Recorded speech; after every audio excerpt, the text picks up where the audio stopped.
Hello दोस्तों, आज मैं एक बहुत ही वियर्ड सी लव स्टोरी को एक्सप्लेन करने वाला हूँ जिसका नाम है लायर एक्स लायर। ये कहानी है दो ऐसे भाई बहनों की जिन्हें एक दूसरे से ही प्यार हो जाता है और वो दोनों एक दूसरे को डेट करने लगते हैं। अब इसके बाद उन दोनों के साथ आगे क्या क्या होता है ये हम आज की इस कहानी में देखने वाले हैं। तो कहानी शुरू होती है और हम एक क्यूट सी लड़की को देखते हैं जो किसी लड़के से टकराकर सड़क पर गिर जाती है और वो लड़का वहीं खड़े होकर उसे घूरे जा रहा होता है। तभी सीन यही शिफ्ट होता है और हम मिनाटो नाम की एक लड़की को देखते हैं जो आज सुबह बहुत लेट उठी है। वो जल्दी जल्दी में तैयार होती है क्योंकि आज उसे अपनी फ्रेंड के साथ एक फोटोशूट पर जाना है। इसकी मॉम इसे इसके भाई को उठाने के लिए कहती है और ये जाकर अपने भाई को उठाने लगती है। इसके भाई का नाम टोरू है और ये अपनी बहन से बहुत ज्यादा चिढ़ता है। इन दोनों का रिलेशनशिप बिल्कुल टॉम एंड जेरी जैसा है और ये आपस में हमेशा लड़ते रहते हैं। इसके बाद मिनाटो जल्दी से तैयार होकर अपनी फ्रेंड माकी के पास जाती है जो कि एक फोटोग्राफर है। यहाँ पर मिनाटो माकी को बताती है कि मेरा भाई टोरू एक बहुत ही बेकार लड़का है। बचपन से ही वो अलग अलग लड़कियों की फीलिंग्स के साथ खेलता आया है,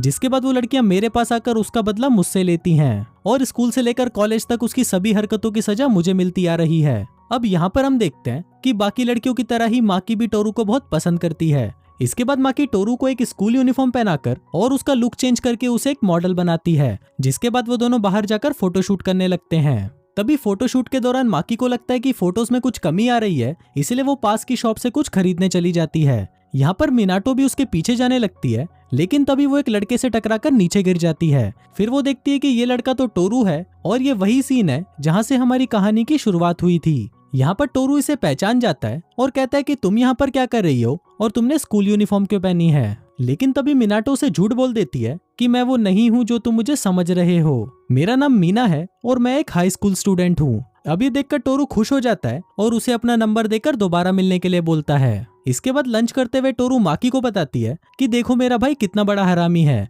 वो किसी अनजान लड़की से पहली बार मिला और उसे अपना नंबर देकर मिलने के लिए बुला रहा है। फिर जब रात को सभी साथ में डिनर कर रहे होते हैं तो वहाँ पर भी मिनाटो टोरू को घूरती रहती है। तभी मिनाटो की मॉम उससे आज के फोटोशूट के बारे में पूछने लगती है। अब यहाँ मिनाटो डर जाती है और खाना गिराकर बात को वहीं पलट देती है और वहाँ से भाग जाती है। इसके बाद मिनाटो जब अपने रूम में आती है तो उसके दिमाग में एक खुराफाती आइडिया आता है। वो अपने भाई से बदला लेने के बारे में सोचती है और वो उसे कॉल करके अगले दिन मिलने के लिए बुलाती है। फिर अगले दिन दोनों मिलने वाली लोकेशन पर पहुंच जाते हैं, लेकिन मिनाटो वहीं पर छुप जाती है और अपने भाई को देखने लगती है। अब पूरा 1 घंटा बीत जाने के बाद वहां पर काफी लड़कियां टोरू के पास आकर उसे अप्रोच करने की कोशिश करती हैं, लेकिन टोरू उनमें से किसी भी लड़की को भाव नहीं देता। फिर थोड़ी देर बाद मिनाटो उसके पास आती है और उससे लेट आने के लिए माफी मांगती है। इसके बाद वो दोनों एक कैफे में जाते हैं और यहाँ पर टोरू उसे एक मोबाइल देता है ताकि इससे वो टोरू से बात कर सके।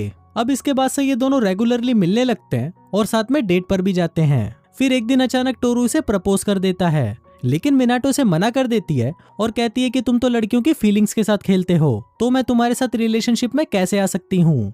वहीं टोरू अपनी गर्लफ्रेंड्स को गिनने लग जाता है और कहता है कि मैं सभी के साथ ब्रेकअप कर लूंगा, बस अब मुझे सिर्फ तुम चाहिए। अब मिनाटो भी इसकी बात मान लेती है। जिसके बाद जब वो वापस घर आती है तो वो देखती है कि टोरू वहाँ पर किसी लड़की से थप्पड़ खाकर आया है और इसके बाद से ही टोरू रोज किसी न किसी लड़की से पिट कर आता था, जिससे हमें पता चलता है कि ये अपनी गर्लफ्रेंड से पिट कर आ रहा है जिनसे वो ब्रेकअप कर रहा है। अब फाइनली सभी से ब्रेकअप करने के बाद टोरू मिनाटो से मिलता है और उसे पूछता है कि क्या अब तुम मेरी गर्लफ्रेंड बनोगी। अब यहाँ पर मिनाटो के पास कोई ऑप्शन नहीं था, इसलिए वो उसे हाँ कर देती है और फाइनली ये भाई बहन एक दूसरे को डेट करने लगते हैं। दूसरी तरफ मिनाटो की मॉम इसके पास दो फोन देखकर सोचती है कि जरूर मेरी बेटी कोई अच्छा काम कर रही है। फिर एक दिन मिनाटो और टोरू एक साथ डेट पर जाते हैं और फिर घर जाने से पहले टोरू मिनाटो को हक कर लेता है, जो कि मिनाटो के लिए बहुत ज्यादा ऑकवर्ड था। इसके बाद मिनाटो माकी से मिलकर उसको सब कुछ बता देती है कि वो अपने भाई के साथ रिलेशनशिप में है, लेकिन वो ये सब उसे सुधारने के लिए कर रही थी। पर अब ऐसा लग रहा है कि मुझे ये रिलेशनशिप तोड़ना पड़ेगा क्योंकि टोरू अब कुछ ज्यादा ही आगे बढ़ता जा रहा है। अब यहाँ पर माकी और मिनाटो एक प्लान बनाते हैं कि हम टोरू को डेट पर बुलाकर उसके पास कुछ लड़कियां भेज देंगे, जिनको देखकर उसके मन में लालच आ जाएगा और फिर उसकी ऐसी हरकत देखकर मीना उसके साथ रिलेशनशिप तोड़ देगी। अब सब कुछ प्लान के हिसाब से ही चलता है और मीना उसको मैसेज करके पूछती है कि तुम कहाँ पर हो। अब उन दोनों को लग रहा था कि टोरू उनको झूठ बोल देगा, लेकिन तभी टोरू उसको मैसेज करता है कि मैं बहुत देर से तुम्हारा वेट कर रहा था, पर अब मैं यहाँ से जा रहा हूँ। अब जब ये दोनों देखते हैं कि इतनी लड़कियां होने के बाद भी टोरू उससे सच बोल रहा है और वो उसके लिए लॉयल है, तो ये देखकर उन दोनों को काफी बुरा लगता है। फिर मीना बाहर जाकर टोरू से मिलती है, पर टोरू उसे हक कर लेता है और इसे किस करने की कोशिश करता है, लेकिन तभी मीना इसे धक्का देकर दूर कर देती है। इसके बाद टोरू उसे एक अपार्टमेंट की चाबी देता है और कहता है कि अब मैं अपनी फैमिली से अलग एक अलग अपार्टमेंट में रहने वाला हूँ। अब ये देखकर मिनाटो को उसके स्कूल के दिन याद आते हैं कि जब ये स्कूल से घर आया करती थी तो ये घर पर टोरू को देखती थी, जो रोज अलग अलग लड़कियों को घर पर बुलाकर उनके साथ अपने कमरे में उल्टे सीधे काम किया करता था। और अब इसकी ये बात सुनकर मिनाटो समझ जाती है कि जरूर ये कोई कांड करने की फिराक में है। फिर वो इस बारे में माकी को भी बताती है,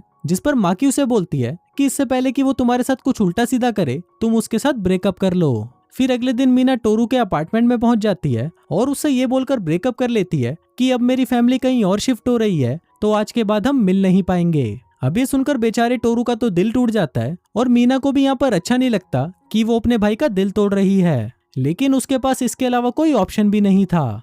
अब ऐसे ही कुछ दिन बीत जाते हैं और हम देखते हैं कि उस दिन के बाद से टोरू को किसी ने नहीं देखा। फिर मिनाटो टोरू के बारे में उसके एक दोस्त से पूछने जाती है, लेकिन उसे भी पता नहीं होता कि टोरू किस हाल में है। अब मिनाटो को उसकी चिंता होने लगी थी, इसलिए वो अगले दिन सीधा उसके अपार्टमेंट पहुंच जाती है और देखती है कि टोरू मीना के पीछे पूरी तरह बर्बाद हो चुका है और वो दिन रात सिर्फ उसी के बारे में सोचता रहता है। अब अपने भाई को इस हाल में देखकर मिनाटो को बहुत बुरा लगता है, इसलिए वो माकी के पास जाकर अपने आप को मीना में बदलती है और सीधा टोरू के पास आ जाती है। वहाँ टोरू इसे देखकर बहुत खुश हो जाता है, जिसके बाद ये दोनों डेट पर जाते हैं और साथ में काफी एंजॉय करते हैं। अब कुछ दिन ये दोनों ऐसे ही मस्ती करते हुए बिताते हैं और फिर एक दिन टोरू खुद ही मीना के साथ ब्रेकअप कर लेता है, ये बोलकर कि तुम बिल्कुल मेरे जैसी हो और मैं ये नहीं चाहता कि मैं किसी लड़की के पीछे इतना पागल हो जाऊं कि उसके जाने के बाद उसे बुला ही ना सकूं। इसके बाद टोरू वो अपार्टमेंट भी छोड़ देता है और फिर से अपने घर आकर रहने लगता है। फिर रात को सभी साथ में डिनर कर रहे होते हैं, पर उस रात मिनाटो घर पर नहीं आती। अब ये देखकर उसकी मॉम उसकी चिंता करने लगती है